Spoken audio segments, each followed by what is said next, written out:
രാജേശ്വരി വെങ്കിട്ടരമണൻ. ഇന്ന് ഞാൻ വായിക്കാൻ പോകുന്ന question paper 2-3 question paper Kerala ഗവൺമെൻറ്റിൻ്റെ വായിച്ച് ഞാൻ യൂട്യൂബിലിട്ടിട്ടുണ്ട്. പരീക്ഷയ്ക്ക് പോകുന്ന കുട്ടികൾ, അടുത്ത കൊല്ലം പോകുന്ന കുട്ടികൾ എല്ലാവരും നല്ലവണ്ണം മനസ്സിലാക്കിയാൽ നിങ്ങൾക്ക് വളരെ ബുദ്ധിമുട്ടില്ലാതെ പരീക്ഷ എഴുതി പാസ്സാവാൻ സാധിക്കുന്നതാണ്. നിങ്ങൾക്കെല്ലാവർക്കും വേണ്ടിയിട്ടാണ് ഞാനിത് വായിച്ച് യൂട്യൂബിൽ അപ്ലോഡ് ചെയ്യുന്നത്. ഇന്നിപ്പോൾ മലയാളം ചുരുക്കെഴുത്ത് ലോവർ 2ാമത്തെ ചോദ്യക്കടലാസാണ്. Kerala government technical commerce group examination എന്നാണ് ഹെഡിങ് വരിക. മലയാളം ചുരുക്കെഴുത്ത് ലോവർ അരുൾ സിസ്റ്റം 2ാമത്തെ ചോദ്യക്കടലാസ്. ഇതിന് ആകെ മാർക്ക് 50 ഉള്ളൂ. 50 മാർക്ക് ടോട്ടൽ. പക്ഷേ സമയം 1 മണിക്കൂറുണ്ട്. ഇത് അവർ വായിക്കുകയൊന്നുമില്ല, ക്വസ്റ്റ്യൻ പേപ്പർ തരും. നമ്മളതിൽ അരുൾ സിസ്റ്റം ബുക്കിലുള്ളത് മാത്രമേ വരുള്ളൂ. അതിലുള്ള ക്വസ്റ്റ്യൻസ് അവർ ചോദിക്കും, നമ്മൾ ഉത്തരം എഴുതി ഓരോന്നിനും അയക്കുക. അങ്ങനെ 6 ക്വസ്റ്റ്യൻസ് ഉണ്ട്. ആദ്യത്തെ ക്വസ്റ്റ്യൻസിന് 7 മാർക്ക്, 2ാമത്തെ ക്വസ്റ്റ്യൻസിന് ആദ്യത്തെ സ്വരചിഹ്നങ്ങൾ പറഞ്ഞുതരാം, 2ാമത്തെ നോട്ട് കുറിക്കുക, അതിന് 10 മാർക്കാണ്. പിന്നെ വിവരണം ഹുക്ക് 2 മാർക്ക്. പിന്നെ പൂരിപ്പിക്കുക. ഇതെല്ലാം അരുൾ സിസ്റ്റം ബുക്ക് നല്ലോണം പഠിച്ചവർക്ക് മാത്രമേ എഴുതാൻ പറ്റുള്ളൂ, 1 മാർക്ക്. പിന്നെ 5ാമത്തെ ചുരുക്കെഴുത്താണ്. അരുൾ സിസ്റ്റം ബുക്കിലുള്ളത് തന്നെ അവർ മലയാളത്തിൽ എഴുതി ക്വസ്റ്റ്യൻ പേപ്പറിൽ എഴുതിയിട്ടുണ്ടാവും. നമ്മളത് short hand, Malayalam short handle എഴുതി കൊടുക്കണം. അതിന് 15 മാർക്കാണ്. പിന്നെ 6ാമത്തെ വിവർത്തനം ചെയ്യണം. അവർ അരുൾ സിസ്റ്റം ബുക്കിൽ നിന്ന് മലയാളം ഷോർട്ട് ഹാൻഡ് എഴുതിയത് തരും. അത് നമ്മൾ മലയാളം ഭാഷയിലേക്ക് വിവർത്തനം ചെയ്യണം. അതിന് 15 മാർക്ക്. അപ്പോൾ ടോട്ടൽ 50 മാർക്കാണ്. നല്ലോണം പഠിച്ചവർക്ക് ഇത് ഒരു ബുദ്ധിമുട്ടില്ലാണ്ട് എഴുതാൻ പറ്റും. സമയം 1 മണിക്കൂറാണ്. അപ്പോൾ അരുൾ സിസ്റ്റം ആദ്യം തൊട്ട് അവസാനം വരെ നല്ലവണ്ണം പഠിക്കണം. എന്നാൽ മാത്രമേ ഇത് എഴുതാൻ പറ്റുള്ളൂ. ആ എക്സസൈസ് എല്ലാം നിങ്ങൾ പഠിച്ചിരിക്കണം. ഓക്കെ, ഇനി നമുക്ക് ക്വസ്റ്റ്യൻ പേപ്പറിലേക്ക് കടക്കാം. അരുൾ സിസ്റ്റത്തിൽ ആദ്യത്തെയാണ്, അരുൾ സിസ്റ്റത്തിൽ എത്ര സ്വരചിഹ്നങ്ങൾ ഉണ്ട്? അവ രേഖപ്പെടുത്തുന്ന വിധം ഉദാഹരണ സഹിതം വിവരിക്കുക. അരുൾ സിസ്റ്റം ബുക്കിൽ പേജ് നമ്പർ 3 കാണാം. അത് നല്ലോണം പഠിക്കുക. നിങ്ങൾ കണ്ടോ, നിസ്സാരമായിട്ട് കാണരുത്. ഇതൊക്കെ മനസ്സിലാക്കേണ്ടതാണ്. ഇതിന് 7 മാർക്കാണ്.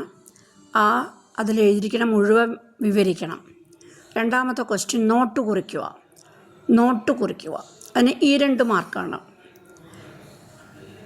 2 അല്ല, 5 മാർക്കാണ് ഓരോന്നിനും. അങ്ങനെ 4 എണ്ണം ഉണ്ട്.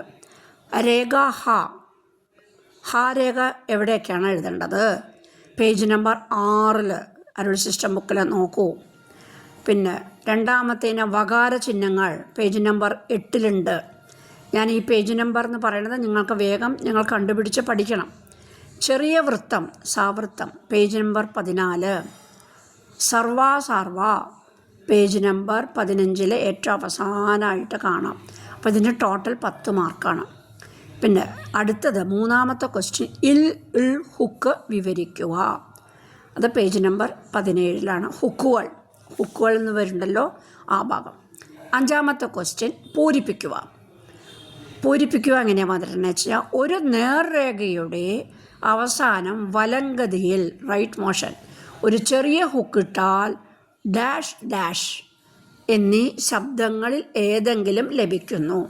അപ്പോൾ ഈ ഡാഷ് എന്ന് പറയുന്ന ഡാഷ് 2 സ്ഥലത്ത് നമ്മൾ ഫില്ലപ്പ് ചെയ്യണം. അപ്പോൾ എന്താ വരേണ്ടത്? ഒരു നേർരേഖയുടെ അവസാനം വലംഗതിയിൽ ഒരു ചെറിയ ഹുക്കിട്ടാൽ അവസാനമാണ്. അപ്പോൾ ഇൽ ഓർ ഇൻ എന്ന ശബ്ദങ്ങളിൽ ഏതെങ്കിലും ലഭിക്കുന്നു. അതാണ് ഉത്തരം. ഇനി 4ാമത്തെ പൂരിപ്പിക്കുമല്ലോ 2ാമത്തെ ക്വസ്റ്റ്യൻ. രേഖ കഴിഞ്ഞുള്ള ഡാഷ് ഡാഷ് രേഖകൾ കീഴ്പോട്ട് എഴുതണം. ഏത് രേഖകളാണ്? ഞാങ്ങാ രേഖ കഴിഞ്ഞുള്ള ല ള രേഖകൾ കീഴ്പോട്ട് എഴുതണം. ഇതൊക്കെ ബുക്കിൽ നോക്കിക്കൊള്ളണം. ആ ഭാഗങ്ങൾ നല്ലോണം പഠിച്ചോളും. 5-ാമത്തെ ചുരുക്കെഴുത്തിൽ എഴുതുക. 15 മാർക്കാണ്. ഇതെല്ലാം പുസ്തകത്തിൽ നിന്നാണ്, അരുൾ സിസ്റ്റം ബുക്കിലാണ്. പക്ഷെ ഒരുമിച്ചല്ല, ഓരോ ചാപ്റ്ററിനും കുറച്ച് കുറച്ചായിട്ട് അവരെടുത്തിട്ടുണ്ട്. ഈ വർഷത്തെ ഉപാദന അഭ്യർത്ഥനയാണ് ഇന്നിവിടെ അവതരിപ്പിച്ചിട്ടുള്ളത്. ഇതെവിടെയാ വെച്ച് കഴിഞ്ഞാൽ എക്സസൈസ് 12 അരുൾ സിസ്റ്റത്തിൽ. 1. 2. കഴിഞ്ഞ വർഷം ചെലവാക്കേണ്ടി വന്ന അധിക ചെലവിനുള്ള അനുവാദം സഭയോട് ആവശ്യപ്പെട്ടിട്ടുണ്ട്. ഇത് 9-ാമത്തെ പേജാണ്. ചെലവാക്കപ്പെട്ട ഇനങ്ങൾ പരിശോധിച്ചാൽ പ്രധാനപ്പെട്ട കാര്യങ്ങൾക്ക് വേണ്ടിയാണ് എന്ന് കാണാം. ഇതും അതെ എക്സസൈസ് 9. അതും അതെ എക്സസൈസ് 9 പേജ് നമ്പറല്ല.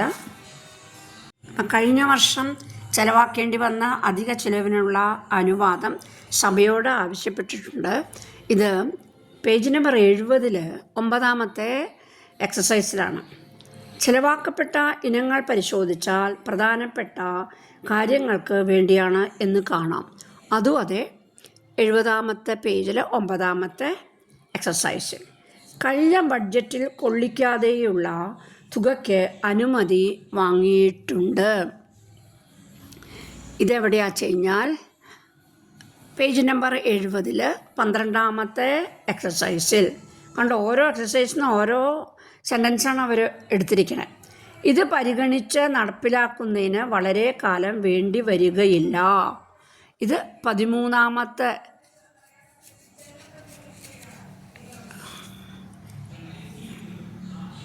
എക്സസൈസാണ്, page number 71. അങ്ങനെ ചുരുക്കെഴുത്തിൽ എഴുതുക.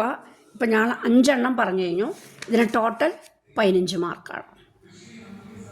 ഇനി 6-ാമത്തെ ക്വസ്റ്റ്യൻ, വിവർത്തനം ചെയ്യുക. ഇത് എങ്ങനെയാ വെച്ച് കഴിഞ്ഞാൽ നമ്മുടെ അരുൾ സിസ്റ്റം ബുക്കിലത്തെ ഔട്ട്ലൈനാണ് ഇവർ എഴുതുക. ക്വസ്റ്റ്യൻ പേപ്പറിൽ ഔട്ട്ലൈൻ അത് നമ്മൾ മലയാളത്തിലേക്ക് തർജ്ജമ ചെയ്ത് കൊടുക്കണം. അതുകൊണ്ടാണ് ഞാൻ എപ്പോഴും പറയാറ്, ഒരു സെൻറ്റൻസ് ഔട്ട്ലൈൻ എഴുതിയാലും മലയാള തർജ്ജമ അത്രത്തോളം പ്രധാനമാണ്. അപ്പം ഞാനിത് വായിക്കാം. നമ്മുടെ പേജ് നമ്പർ 71 കേട്ടോ. നമ്മുടെ ആദ്യത്തത്, നമ്മുടെ മലയോര പ്രദേശങ്ങളിൽ സ്വാതന്ത്ര്യത്തിൻ്റെ വെളിച്ചം പോലും വീശാത്ത ചില പ്രദേശങ്ങൾ ഉണ്ട്. മലകളുടെ മുകളിൽ താമസിക്കുന്ന ഗിരിവർഗക്കാർക്ക് പരിഷ്കൃത രീതിയിലുള്ള വസ്ത്രങ്ങൾ ധരിക്കാൻ സാധിച്ചിട്ടില്ല. ഇനി 3-ാമത്തെ, അതുകൊണ്ട് ഇവരുടെ കാര്യത്തിൽ മുൻഗണന നൽകേണ്ടതാണ്. ഇങ്ങനെ 1, 2, 3, 4, 5 അങ്ങനെ 5 സെൻറ്റൻസാണ് തന്നിരിക്കുന്നത്. 3-ാമത്തെ. 4-ാമത്തെ സെൻറ്റൻസ്, നമ്മുടെ സംസ്ഥാനത്ത് ഏകദേശം 300-ലധികം രജിസ്റ്റേർഡ് ഫാക്ടറികൾ ഉണ്ടെന്ന് പറഞ്ഞാൽ അതിൽ വലിയ തെറ്റ് ഉണ്ടെന്ന് തോന്നുന്നില്ല. ഇതൊക്കെ 22-ാമത്തെ എക്സസൈസിൽ ആയിരിക്കണം. ഇനി 5-ാമത്തെ, കൈത്തറി, കയർ തുടങ്ങിയ പരമ്പരാഗത വ്യവസായങ്ങൾ പോലും ഇന്ന് തകർച്ചയിൽ ആണ്. ഇതും 23-ാമത്തെ എക്സസൈസ് പേജ് നമ്പർ 73 അവസാനമാണ്. അപ്പോൾ ഇതൊക്കെ നിങ്ങൾ നല്ലോണം പഠിക്കുക. ഇപ്പം മനസ്സിലായല്ലോ, നിങ്ങൾ അരുൾ സിസ്റ്റം ഫുള്ള് പഠിക്കണം. ഔട്ട്ലൈനും തരും 15 മാർക്കിലേക്ക്, മലയാളം എഴുതി തരും, ഔട്ട്ലൈൻ മാറ്റാൻ പറയും. ഔട്ട്ലൈൻ 15 എണ്ണം തരും, മലയാളത്തിലേക്ക് തർജ്ജമ ചെയ്യാൻ തരും. അപ്പോൾ ടോട്ടൽ 50 മാർക്കാണ്. ഇത് ഫുള്ളായിട്ട് 50 മാർക്ക് മേടിക്കാൻ സാധിക്കണം. 1 മണിക്കൂറാണ് സമയം. ഓക്കെ.